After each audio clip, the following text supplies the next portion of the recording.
जय माता की। आपके अपने YouTube चैनल माया मदानन के माता मदानन ऑफिशियल में आपका स्वागत है। भक्तजनों, यह वीडियो उन साधकों के लिए, उन भक्तों के लिए कि किसी समय में जिनके शीश पर सवारी आकर के सत्य बोलती थी और जो भी बोल देती थी वो कार्य बन जाता था। ये वीडियो उन साधकों के लिए, उन भक्तों के लिए कि जिनके पास किसी समय में भक्तों की कतार, भक्तों की भीड़ लगती थी, उनकी चौकियां चलती थी, उनके शीश पर आकर के सवारी लोगों का उद्धार करती थी, जन कल्याण करती थी। लेकिन किसी के, उनके गुरु या फिर किसी अन्य भक्त के द्वारा उनकी शक्ति के ऊपर, दरबार के ऊपर बंधन लग जाता है, तो उसको किस प्रकार से खोले या किस प्रकार से सवारी को खोले। अगर शीश पर सवारी आती थी, अगर आज बंद गई है। पहली इसमें दो प्रकार की जानकारी आपको मैं दूंगा सकारात्मक रूप से। पहले विचार तो मैं अपने निजी विचार आपको बताऊंगा कि कई भक्त की जो बोलते थे कि मेरे पास दुनिया की भीड़ लगती थी और मेरे हाथ से लोगों का कल्याण होता था। कुछ समय के बाद उन भक्तों के हाथ से दूसरे का उद्धार होना तो बहुत दूर की बात, अपना ही भला नहीं हो पाता। अपने भले के लिए दूसरों के पास जाना पड़ता है। यह मैं अपने निजी विचार आपको बता रहा हूँ, जो अपने पास संगत आती है उनके अनुभव से, कि किसी समय में जिनके नाम का डंका बजता था, जिनके शीश पर सवारी आकर के लोगों का कल्याण करती थी, जो बोल देते थे वही कार्य होता था। लेकिन आज अपने काम के लिए दर दर की ठोकरें खानी पड़ रही है। तो वो क्या कारण है? एक तो होता है कि भाई आप किसी ने बंधवाया, किसी गुरु ने अपनी चीज वापिस ले ली, और एक होता है अपने कर्म में कमी। कर्म में कमी किस प्रकार से? प्रारंभ में मैं किसी भगत का उदाहरण देता हूं कि प्रारंभ में किसी भगत के पास ऐसी शक्ति आ गई, कोई देवी, कोई देवता, कोई पीर, पैगंबर, कोई भी शक्ति, तो उस समय में उसका काम अच्छा चलने लगा। दूर दूर से दुनिया लोग आने लग गए, काम लोगों के बढ़ने लग गए, जो बोलता वही काम हो जाता। पर कुछ समय के बाद जब लोगों की भीड़ बढ़ी, तो इंसान के अंदर काम, क्रोध, मोह, लोभ, अहंकार, अगर इन पांच में से भी एक चीज आएगी तो उस भगत का पतन होना निश्चित है। इस बात में कोई भी दोहराई नहीं है। अनेक बाबे हरियाणा के अंदर हुए भक्तों के, तो छोटी सी बात है, जिनसे जो बड़ी जिनका नाम था, देश प्रदेश में जिनका नाम था, जिनके नाम का डंका बजता था, लेकिन अपने कुछ गलत कर्मों की वजह से आज उनको जेल का रास्ता सरकार ने दिखाया है। और माध्यम भगवान है, भगवान के माध्यम से उनको जेल का रास्ता मिला। क्योंकि जब तक भगत बनना आसान है, पर भगत बने रहना बड़ा ही मुश्किल। प्रतिदिन चुनौतियों से सामना करना पड़ता है अगर कोई भगत है तो।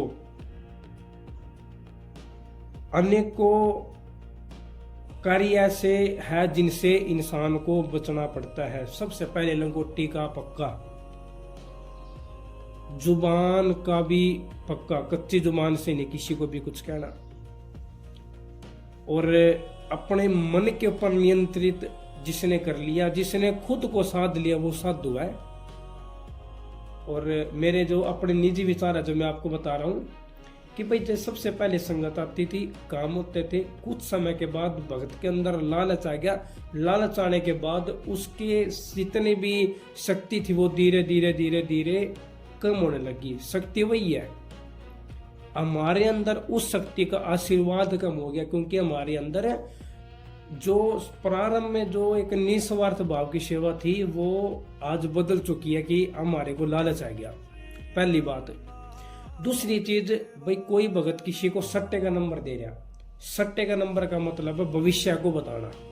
अगर कोई एक भगत, मैं एक भगत की बात कर रहा हूँ, कोई शाने सेवड़े की नहीं, जो भगत सिद्धि भक्ति कर रहे थे, लेकिन आज उनके साथ ये समस्या है जो मैं बता रहा हूँ कि भाई सट्टे का नंबर का मतलब है भविष्य बताना, आने वाला कल, भविष्य।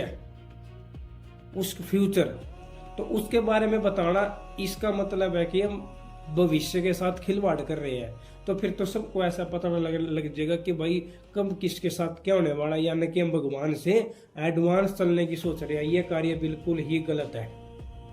सबसे पहले लालच वाला, दूसरा सट्टे वाला, तीसरे नंबर का आए हुए। ये बिल्कुल स्टिक बात मैं बताने जा रहा हूँ उन भक्तों के लिए जिनकी गद्दी आज बंद है। 90% इसी कारण की वजह से होती है, जिनसा मैं अभी बात आपको बताऊंगा। आए हुई संगत को गलत नजरिए से देखना, लंगोटी का कच्चा होना। कई भक्त अगर वीडियो देख रहे हैं तो मेरी बात भी समझ गए होंगे कि मैं क्या कहना चाह रहा हूं। जो भी दरबार में संगत आती है, मात्र 3 ही रिश्ते होते हैं, उम्र से बड़ी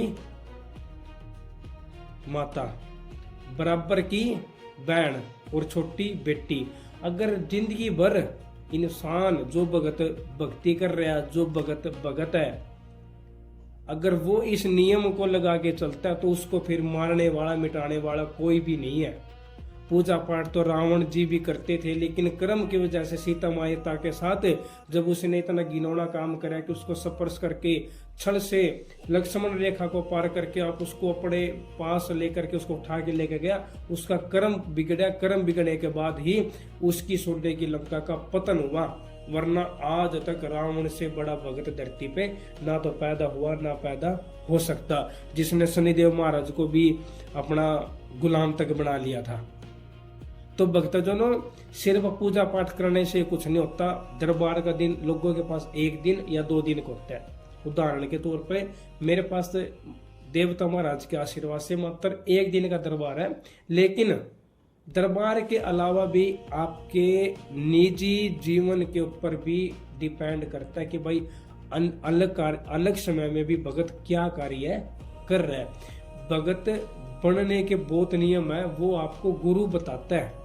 और आज के समय में तो इंस्टाग्राम वाले भगत, इंस्टाग्राम वाले गुरु हो गए हैं। भक्ति तो बहुत दूर की बात है, ज्ञान तो बहुत दूर की बात है। तो भक्तजनों, आज के समय में भक्ति करनी इतनी आसान नहीं है। फिर शक्ति का नाम बदनाम कर देते हैं, भगत का नाम खराब कर देते हैं कि उसने मेरी शक्ति बांध दी। अपने अंदर कमी नहीं देखते कि अब हमने क्या क्या कर्म कांड करे। अगर किसी ने भगत ने बांध दी है, उस बात पे, उस विषय पे पर भी आऊंगा, लेकिन सबसे ज्यादा तो जिनसे मैं आपको बता रहा हूं ये बात होती है काम, यानी कि गलत, क्रोध, आए हुए संगत का अपमान करना। जो दरबार में आ गया वो आपकी संगत नहीं है, वो आप जिस शक्ति के नाम का दरबार लगा रखा है वो उसके दरबार पे आई संगत है। भगत की वैल्यू गद्दी से है, भगत की खुद की कोई वैल्यू नहीं होती, उसके कर्म से उसकी इज्जत होती है। काम, क्रोध, मोह जब वो किसी के साथ गलत हिसाब से हो जाता है, अहंकार, घमंड, तो इन चीजों से भगत को बचना पड़ेगा। जिसने इन चीजों पर कंट्रोल कर लिया तो वो भगत पास है, उसकी गद्दी को बांधनी है, कोई धरती पे पैदा नहीं हुआ। कर्म जिसका बिगड़ेगा उसका ही कार्य खराब होगा, उसकी ही गद्दी बंधेगी। अब बात करूंगा कि जिसकी गद्दी असल में बंधी हुई है वो कैसे खुले। अगर आप किसी गुरु के पास जाते थे, एक समय के बाद आपका और गुरु का, आज के कलयुग के गुरु बता रहा हूं मैं, पहले तो गुरु चेले को मार तक थे, ना पहले वाले गुरु रहे ना पहले वाले चेले। तो पहले के समय में तो पता नहीं कैसे गुरु थे, मतलब भगवान का ही सब रूप गुरु का बताएगा, भगवान से बढ़ के गुरु महाराज को दर्जा दिया गया। लेकिन आज के समय में चेला छड़िया और गुरु लालची हो गया है। जहाँ पे चेला छड़िया ना होगा और गुरु लालची नहीं होगा, वो रिश्ता जन्मों जन्मों तक, अगर गुरु चोला छोड़ देता तब भी गुरु का आशीर्वाद अपने चेले के पास सूक्ष्म रूप में कार्य करता है, क्योंकि भगत कभी मरता नहीं है, उसकी आत्मा सूक्ष्म रूप में उस गद्दी पर या अपने चेले के पास रहती है। तो भक्तों, अगर किसी कारण से गुरु ने आपकी गद्दी को बांध दिया है, आपकी गद्दी चल रही है, अगर किसी दूसरे भगत ने, किसी सेवड़े ने, तांत्रिक ने, मौलवी ने अगर आपकी गद्दी को बांध दिया, तो आपको आज ऐसा सटीक उपाय बताऊंगा कि कितने बड़े से बड़ा बंधन हो, कोई कुछ छोड़ रखो अगले ने, तो तुरंत ही पहले दिन से ही आपके दरबार में संगत आने चालू हो जाएगी, आपके कार्य में फर्क पड़ेगा। मैं आपको लिख के देता हूँ। 2 शक्ति के उपाय में आज आपको बताऊंगा। पहले तो बताऊंगा आदि शक्ति जगत जननी चौक चौराई की रानी माता मंदानन के उपाय के बारे में, और दूसरा बताऊंगा नाथों के नाथ गुरु गोरखनाथ महाराज के उपाय के बारे में। माता मंदानन के पास डिपार्टमेंट हर कार्य को खोलने का, चाहे वो भगताई हो या फिर कार्य हो।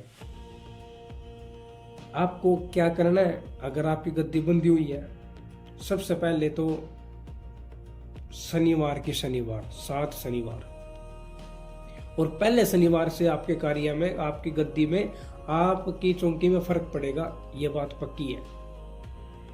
आपने सबसे पहले तो माता मंदानन के नाम का एक लाल सूट 11-21-51 101 रुपए की अर्जी या दरखास्त अपने दरबार में रख लेनी है। माता मंदानन के शरणागत होकर के आप साक्षी हो जाओगे कि माता मंदानन, मैंने तय दिल से आपको ध्यान लिया और आप दरबार में आओ और मेरे कार्य खोलो। फिर आपने 7 शनिवार हाजिरी देनी है माता मंदानन की। उसमें कच्ची पक्की लपसी, जिसको कच्चा पक्का हलवा बोलते हैं, 5 पतासे, 2 लौंग, शरबत की कुलिया या गिलास, 2 लड्डू, 2 लौंग, 1 मीठा पान।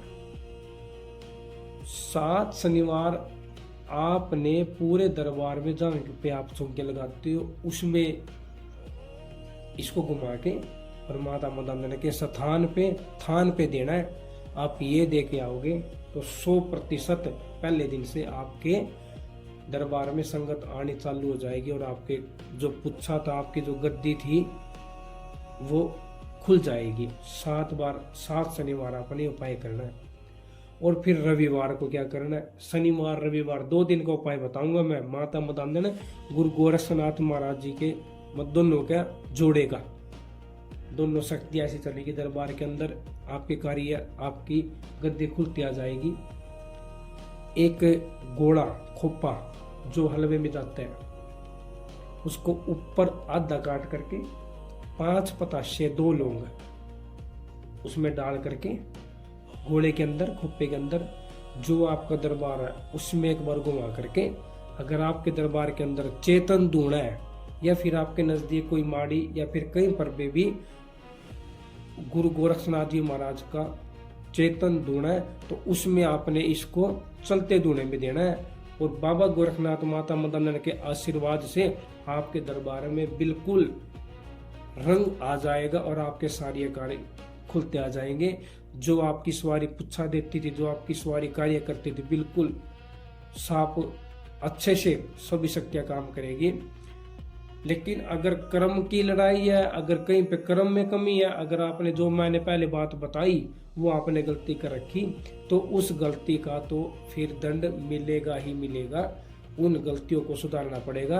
भगवान एक मौका सबको देता है। उन गलतियों के ऊपर ध्यान दे करके, उन गलतियों का पश्चाताप करके भगवान के सच्चे सतगुरु के, किसी भी अच्छे गुरु के शरणागत होकर के अपनी गलतियों को मान लो और आगे का दरबार चलाओ। क्योंकि गद्दी लोगों के उद्धार के लिए, ना कि लोगों को लूटने के लिए, ना पैसा लेने के लिए। गद्दी भगवान ने हमारे को, भक्तों को दे रखी है लोगों की सेवा के लिए और शक्तियों के प्रचार प्रसार के लिए, ना कि अपने चौधर के लिए, ना अपनी जेब भरने के लिए। जो गलत काम कार्य करता है, जो गरीब को भगत सताता है, तो फिर भगत को भुगत के भी मरना पड़ता है। क्योंकि भक्ति के घर बड़े दूर है। सच्चे सदगुरु के बिना भगवान की प्राप्ति नहीं होती और सच्चे सदगुरु के बिना ज्ञान की भी प्राप्ति नहीं होती। जो भगत बिना भजन के भगताई करेगा वो पार नहीं होएगा। क्योंकि भजन का मतलब जाप। जो भगत जाप करेगा, परमात्मा का नाम जाप करेगा, उसको ही परमात्मा की प्राप्ति होगी। वरना सिर पे शीश सवारी कूद करके या फिर झूठ बोल करके गद्दी थोड़ी दिन ही चलेगी। इस बात का विशेष ध्यान रखें। वीडियो कैसी लगी जरूर बताना।